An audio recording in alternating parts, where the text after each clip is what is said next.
Okay, so what determines skin color? I kind of jumped to the end because we've already. A major part of it is melanin, that protein that is made by melanocytes. That pigment is brownish, and people vary in how much they have. We'll talk about that in a sec. I want to back up and point out, though, there are a couple other things that contribute to skin color. Hemoglobin, which is also a pigmented protein, but its other function is, well, not other function, its primary function is to carry oxygen. So this is the red pigment that's found in your red blood cells, and it binds with oxygen. It has, of course, very red color, as you know, and people vary a little bit in how much, it's really how much blood comes to the superficial layers of their skin, and also, of course, varies on activity, like, well, if you're blushing or if you're running. Sometimes people get very red because a lot of blood comes to the blood vessels close to the surface of the skin, usually to get rid of some heat. But it does make a slightly pinkish reddish color to everyone's skin. You really notice this if you were to see cadavers, because cadavers no longer have that hemoglobin pigment. And regardless of how dark their skin is, you can just see this difference. There's this like difference in the, I guess, tone. It's lost its reddish, pinkish appearance, regardless of whether you have really light or dark skin. It's there. It's one of the things that contributes, but not if you're dead. Another major pigment is carotene. So carotene is a type of, why is it escaping me? Beta carotene. It's a B vitamin, I'm pretty sure. Oh, sorry, I've just forgotten. Anyway, it is a micronutrient. You find it in lots of orange vegetables in particular. So what are our orange veggies? Carrots, carotene. It's also found in things like sweet potatoes. To a lesser degree, carrots have a lot of it. That's what gives them its orange color.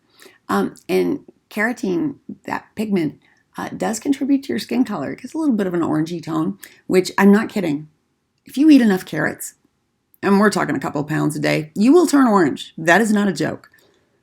I don't know that it's toxic. I've heard of people consuming lots of carotene and having a little bit oranger skin color, but I don't know that it's harmful. But I don't know that it's such a great idea either. Carrots are great in moderation. A couple pounds a day, maybe not such a great idea.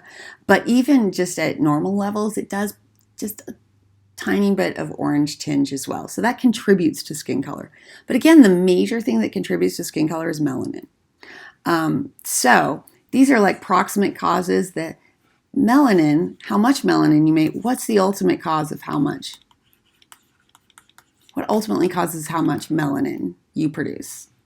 Well, couple things. Genetic.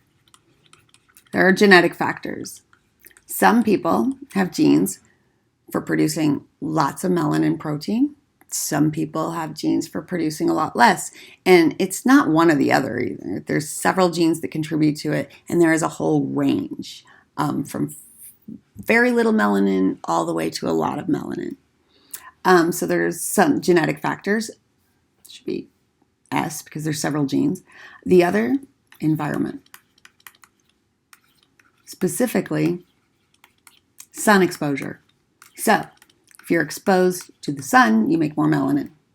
And that is, quote, a tan, which people of any skin color will produce more melanin when exposed to the skin. Even if you have very dark skin, your body will produce a little bit more, though you already have quite a bit. If you have, just medium brown skin, you will produce more melanin. Your skin will get darker if you're exposed to the sun. So that's not just if you have really light skin. It just becomes, I guess, more obvious, the change. Depending on what your skin color is because of genetic factors.